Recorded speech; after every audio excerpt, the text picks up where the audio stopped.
네, 상습 성폭행범 박병화와 아동 성폭행범 조두순 등 고위험 성범죄자의 출소나 이사가 알려질 때마다 지역 주민의 반발이나 갈등 적지 않죠. 이와 관련해 법무부가 고위험 성범죄자의 거주지를 제한하는 한국형 제시카법 입법을 본격적으로 추진합니다. 자세한 내용 이용혁 건국대학교 경찰학과 교수와 알아보겠습니다. 어서 오십시오. 네, 안녕하십니까.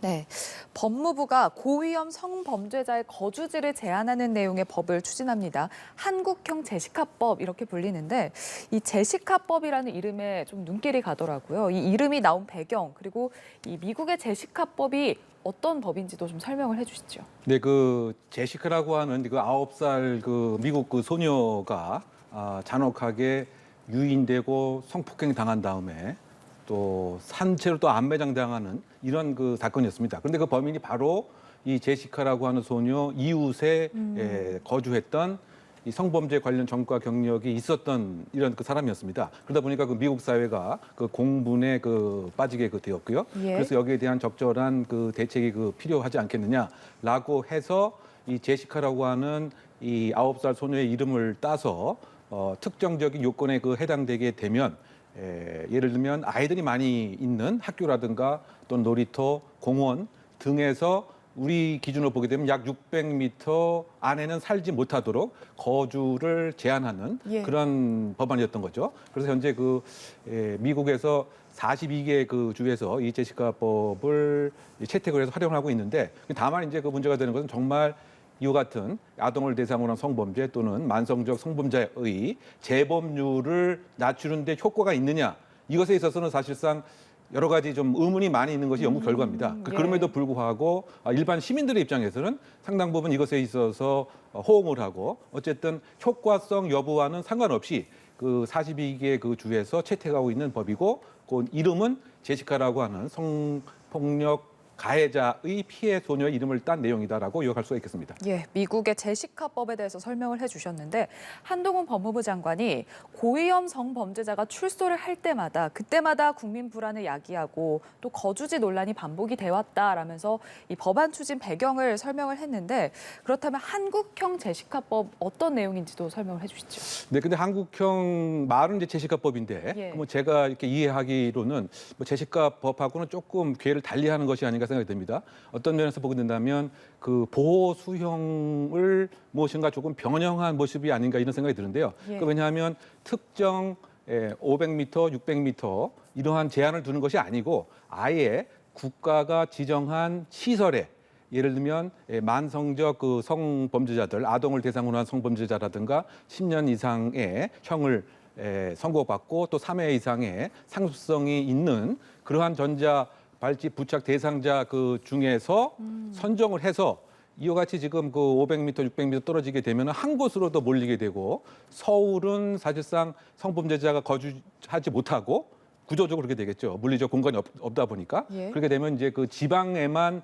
이와 같은 성범죄자가 이른바 몰려서 사귀게 되는 문제가 있다 보니까 뭐 그런 폐해를 좀 완화시키기 위해서 특정 그 시설, 특정 지역을 정해서 즉 국가가 운영하는 또는 지방자치단체가 운영하는 그 시설에 거주케 하는 법이 새로 만들겠다. 즉 바꾸고 얘기하면 이것은 법을 개정하는 것이 아니고 법을 새롭게 그 제정하겠다라고 하는 이런 내용이 하나가 있는 것이고요. 그 두 번째는 소위 이와 같이 그 상습성이 농후하고 성도착적 성향이 강한 이런 그 성범죄자들에게 가장 효과적인 것이 이른바 그 화학적 것으로 알려져 있지만 성충동 그 약물 치료와 관련돼서 예를 들면 검사가 이것을 재량에 의해서 청구를 했었는데 이제는 특정적인 사항에 해당되고 전문의가 동의를 하게 되면 의무적으로 이와 같이 성충독 약물 치료를 받게끔 하는 이 두 가지 그 내용을 제시카법 한국형이다라고 오늘 오후에 발표했다고 생각이 됩니다. 예,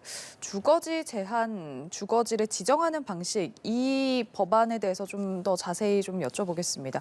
이 한국형 제시카법과 미국의 제시카법의 차이에 대해서 설명을 해주셨는데 앞서 법무부가 당초에 미국의 제시카법과 유사하게 강력 성범죄자가 학교나 이런 시설에서 근처에 살지 못하도록 하는 방안을 추진을 하려고 했었습니다만 말씀하신 것처럼 우리나라 특성상 부작용의 우려가 돼서 이렇게 거주지를 지정하는 방식으로 좀 바꿔서 이번에 입법을 추진을 한다라고 설명을 해주셨거든요.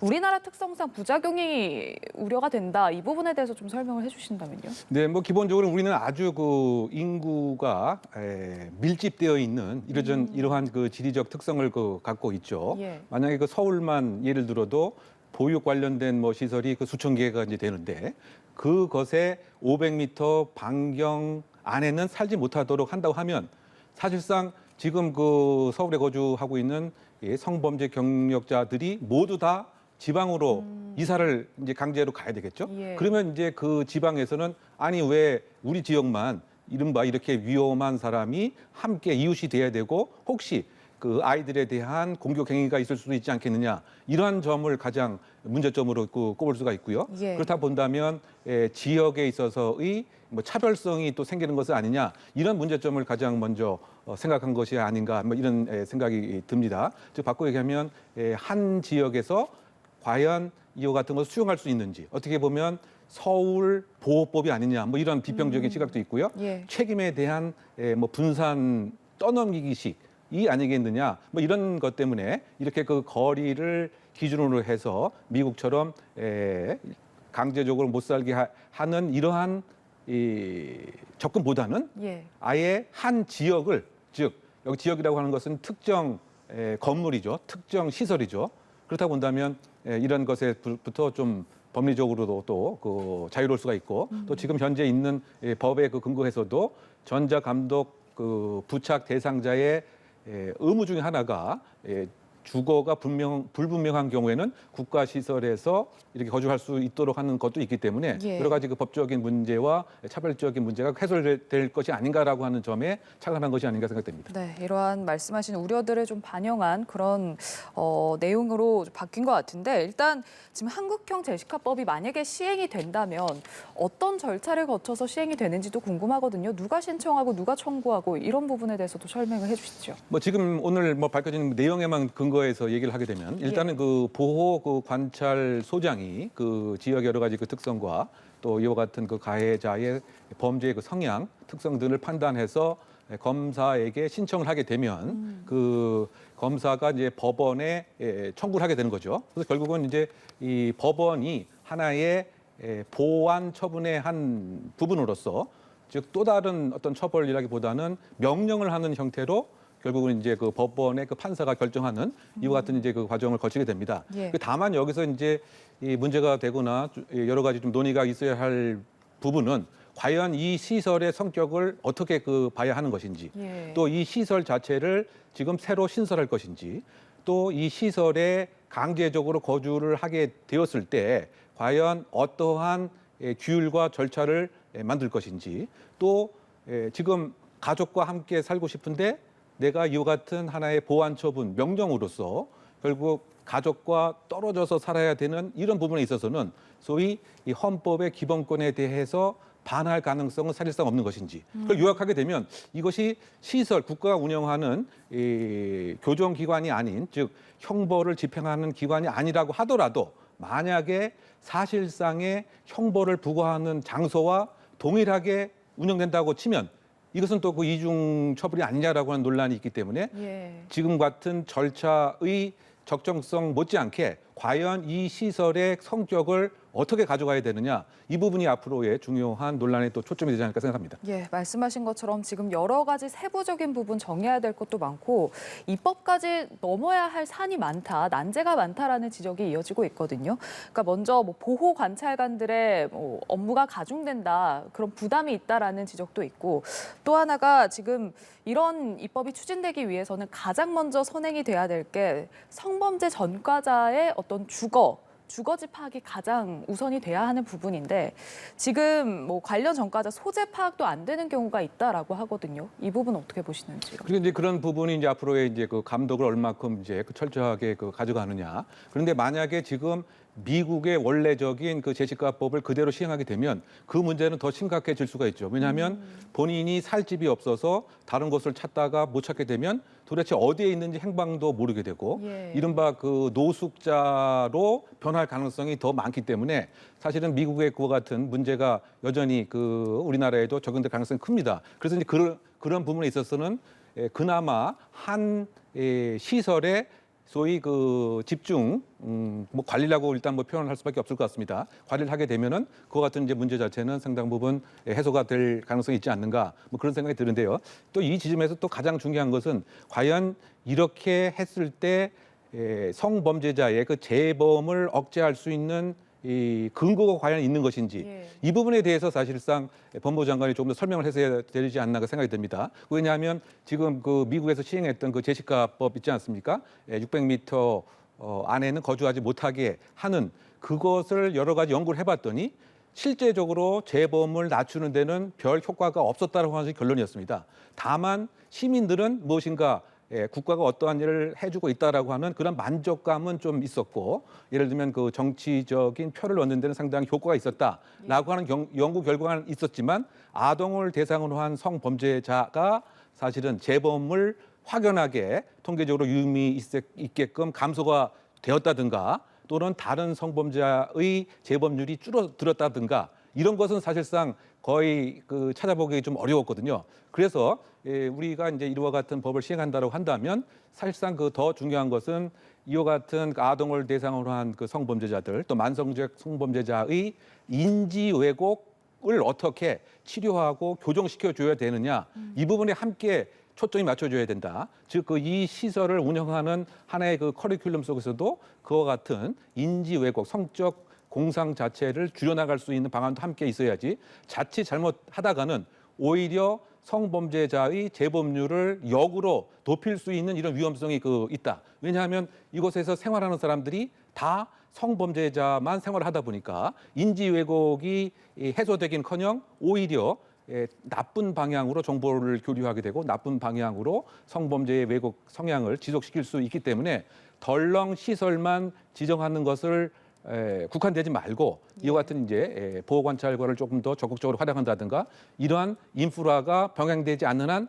자칫 잘못하면 오히려 성범죄의 재범률을 높이게 되는 이런 우려도 있었다라고 하는 점을 좀 주목할 필요도 있다고 생각합니다. 예, 부작용에 대한 대비도 필요해 보이는데 지금 언론을 통해서 뭐 몇몇 사례들은 뭐 공개가 되긴 했습니다만 실제로 지금 이 거주 제한 검토가 필요한 인원들이 몇 명 정도 있고 또 출소 예정자는 어느 정도인지도 궁금하거든요. 근데 오늘 그 법무부 장관의 그 발표 그 통계에 의하면 예. 전체적으로는 약 320여 명이고 순차적으로 60명씩 이렇게 출소가 지금 이루어지기 때문에 예. 거기에 이제 그 걸맞는 여러 가지 이제 그 인프라 또는 지금 보호시설, 여기서 보호시설이라고 하는 것은 국가가 운영하는 또 지방자치단체가 운영하는 그러한 것이 이제 필요할 것이다. 예. 그리고 이렇게 60명 이상이 나오게 되면 이 사람들에 대한 예를 들면 여러 가지 또 준수를 해야 할 부가 명령을 부과할 것이기 때문에 예를 들면 특정 시간에 외출을 하지 못하게 한다든가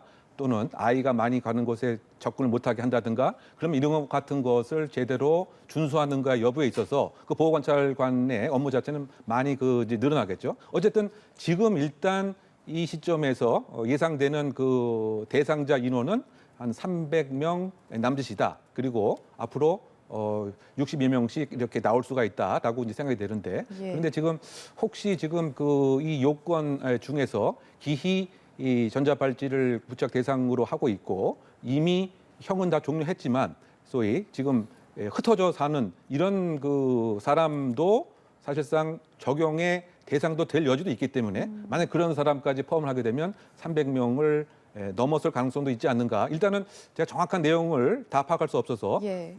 일반적인 근거에 의해서 예상을 해봤습니다. 예. 자, 법무부가 성범죄자 재범 가능성을 낮추기 위해서 성충동 약물 치료도 함께 이제 추진을 하기로 했습니다. 앞서도 잠시 언급을 해주셨는데 이제 일명 화학적 거세라고 하죠. 자, 근데 이게 지금 통계를 보니까 지난 2014년에서 2021년까지 8년 동안 이 성충동 약물 치료가 적용된 건수가 77건에 불과합니다. 21년 기준으로 성범죄자는 11만 명을 넘었는데 77건 좀 적극적으로 시행이 되지 않고 있는 것 같은데 그 이유가 따로 있을까요? 아무래도 일단은 이제 검사의 그 단독 그 판단 뿐만이 아니고 예. 이게 그 전문의의 이른바 그 성독착 성향이 있는가 이것을 이제 판단을 또 해야 되는 것이고요. 또 어떤 면에서는 이 약물을 강제적으로 투입하는 이런 명령이기 때문에 뭐 다른 것에 비해서는 아무래도 검사의 입장에서도 좀 이제 부담스러웠던 것이 있지 않겠는가 뭐 이런 짐작을 해볼 수 있을 것 같습니다. 이제 그럼에도 불구하고 지금 약 77명이 이 약물 투약 명령의 그 대상자가 되었는데 이 대상자의 약 98%는 재범을 하지 않았다라고 하는 상당히 이제 긍정적인 이런 성범죄 억제에 관한 효과가 있기 때문에 아마 이 점에 법무부 장관이 착안을 한 것이 아닌가 이런 생각이 듭니다. 그런데 지금 이 사항이 검사의 의무적 청구 사항이 아니고 해도 되고 안 해도 되고 하는 상당히 재량의 폭이 넓었습니다. 그래서 지금 77건만 청구된 것이 아니겠는가라고 하는 짐작할 수 있는데 그렇다고 본다면 이와 같이 이제 아동을 대상으로 한 성범죄의 특성이 강하고 또 성적 공상이 아주 노골적인 이런 사람들에 한해서 전문의가 동의를 하게 되면 의무적으로 이제 검사가 청구를 하게 되는 그래서 지금 성충동 약물 치료에 관한 법률을 이제 개정하는 내용 뭐 그것이 오늘 발표한 한국형 제시카법의 두 번째 사항입니다. 예, 알겠습니다. 법무부가 추진 중인 한국형 제시카법과 관련해서 이야기 나눠봤습니다. 이웅혁 건국대학교 경찰학과 교수와 함께했습니다. 고맙습니다.